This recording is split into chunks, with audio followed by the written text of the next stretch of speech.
Time is almost out. My name is Daniel Vallis from InformedChristians.com, a website ministry devoted to discerning current events from a Christian perspective.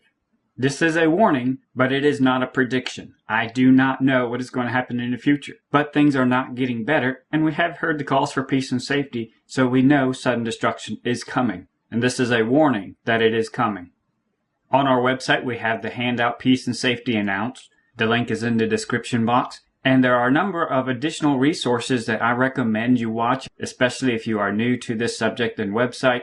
But a lot of subjects are summarized of the calls for peace and safety, what we should be doing in light of it, and especially from a Christian and biblical perspective of what it says we should be doing when we hear these things. But then there's additional resources that people frequently ask in light of all this too as well. Regarding the parable of the 10 virgins, beware the tribulation snare. Why did Jesus warn his disciples about the tribulation? What is Christ looking for when he comes back? He's looking for faith, evidence of faith, those who are living for Christ.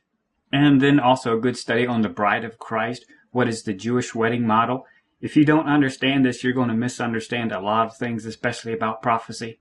Good resources on the 7 churches of Revelation. What is going to be the lifestyle and mentality of the world when Christ returns? It's going to be as the days of Noah. And then also, what is the falling away? A lot of great resources on the website. And then even additional resources that you could print out and leave for those who will go through the tribulation. So definitely check out the website. Link in the description box. We've covered a lot of material lately, and a lot has been coming together, especially at this time. The enemy knows something is up and special about this time. And then we've also seen the celestial signs and even prophetic events with the last generation, and so much pointing to this side as well from a Christian perspective. We heard the calls for peace and safety. Just over 70 days ago was when the main calls went out, and so we know from Scripture that sudden destruction is coming on the heels of that. So then a few other things happened in this context. We saw the different references to Jonas, with the fast of Jonas, the Jonas storm, even the enemy making different allusions to Jonas too as well. And then the new TV show Legends of Tomorrow, which came on the same day. One of the child characters also had the name Jonas, and he was killed off in that. So it's just interesting, a lot of Jonas from the enemy, then also just historical context too, and what with the weather and the naming of the storm. And this is not accidental. We have to remember that Satan cannot do anything without God's permission. He could not even give Job boils without God's permission. And so when we see God allowing them to make the calls for peace and safety and make those announcements, we know it is allowed by God. God's not going to allow him to make those calls any other time, but in his exact time. And likewise with the sign of Jonas, it is an allowed sign. We see the enemy being the vehicle for a large portion of it, but we also have to consider that's who a lot of prophetic signs are told to watch. We're told to listen to when they say peace and safety. We're supposed to watch the state of the world and culture, how they are. And we've been given many lists of how they will be living. And that's a clue of where we are prophetically on the timeline. And then we also know from Scripture that God sometimes uses Balaams to give his message. They won't do it willingly, but he will use them to give his message sometimes. And I think Satan, in a sense, is required to give legal notice. And he's probably not giving these warnings very willingly. But we see those calls, the signs of Jonas, going on at the same time with the weather, which we know is allowed and controlled by God. But we also see in Job that Satan is allowed to use whirlwinds and lightning with God's permission as well. So it's both. It's God's hand allowing it, but Satan may be carrying out aspects of it. Well, let's focus on some of what is most important now. There's a lot going on and different signs we've seen pointing to this particular time, but let's just focus on what is the most important right now. At the same time that the sign of Jonas was going out was also when the United States observed its 43rd anniversary of abortion, the Roe versus Wade. So a very sobering time. And there was also a very significant March for Life in Washington, D.C. right before the storm came. So when we consider that this happened on the exact same day that the sign of Jonas was starting, that should really catch our attention, especially in context of the capital. The sign of Jonas went to our capital, warning this nation and also sending it out to the world in general as well, that there is judgment for wickedness. 1 Kings 24:4 talking about King Manasseh, and also for the innocent blood that he shed, for he filled Jerusalem with innocent blood, which the Lord would not pardon. On a national level, God will hold that nation and country responsible for shedding innocent blood. He takes it extremely seriously. On our website, we have an article called Why Would God Judge America? You can find the link in the description box, which studies more about nations that were judged specifically for shedding innocent blood. And it should sober us up and vex us very deeply that on the anniversary of shedding innocent blood in this nation, that the sign of Jonas came to our nation's capital. And what is the sign of Jonas? Matthew 12:39 through 40. But he, Jesus Christ, answered and said unto them, An evil and adulterous generation seeketh after a sign, and there shall no sign be given it, but the sign of the prophet Jonas. For as Jonas was 3 days and 3 nights in the whale's belly, so shall the Son of Man be 3 days and 3 nights in the heart of the earth. Here, Jesus Christ told them that the sign of Jonas was not associated with 40 days, but it was associated with 3 days. 3 days and 3 nights. So let's not get focused and distracted by 40, because that's associated with Nineveh. What is associated with Jonas is the 3 days, and even Jesus emphasized that this is the sign and this is how you will know it's being fulfilled. So it should also sober us up when we see the time frame of the sign of Jonas starting, that we're right at the edge. If 3 days is associated with that, that means sudden destruction is very nigh. And from the calls for peace and safety, we already know sudden destruction is coming. So it should even more sober us up when we hear, finally, another warning, the sign of Jonas, which is associated with it being very near. Now, as we talked before in our last video, the New Year for trees is coming up, and it's on the 15th of the Jewish calendar, which starts on our 25th. And we talked about the symbolism of that coming up. So that's also very significant that that picture is in the midst of all this that we see going on, when Christ will fulfill what he said he would do.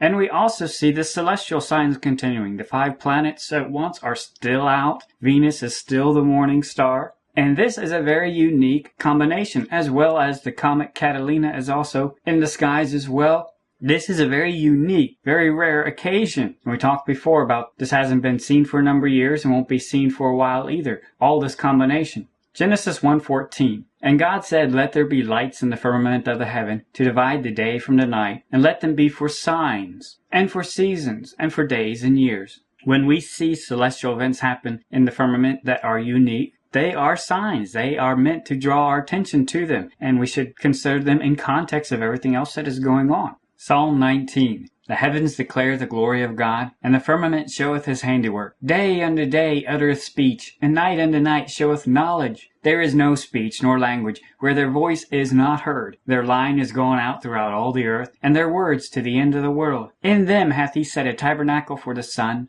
which is as a bridegroom coming out of his chamber, and rejoiceth as a strong man to run a race. The heavens declare the glory of God. When we look up into heaven and see celestial events happen that are unique, it is not by accident. It is meant to draw our attention to his handiwork and to declare the glory of God. All around the world, no matter what speech or language you are, people can understand unique celestial events, and their attention can be drawn to them. And it's interesting, even here in Psalms, he's making a tie to the concept of the signs in the heavens declaring the glory of God and the concept of a bridegroom. The celestial signs are meant to draw our attention to God and what he is doing. And we see these continuing and coming together at this time still. Now, the 5 planets are going to be visible from January 20th to February 20th, technically. And I say technically because on Sky and Telescope they say, but realistically you're not going to see Mercury linger in the pre-dawn sky for a whole month. Instead, I suggest that the last week of January and first week of February are your best bets for success. So really, these 5 planets are only really going to be visible between now and about the first week of February. Because after that, Mercury is going to be really hard to see. Now, this 5 planets will appear later on in August in the year, and then lapse for quite a while, for a number of years. But this is unique at this time because Venus is the morning star right now. When the 5 planets are seen in the sky again, Venus will no longer be the morning star at that time. It will be the evening star. So all of this is coming together right now in this very narrow window, and it's more sooner than later. The later it gets into this sign, the harder it is going to be see parts of it. So it's going to start fading off.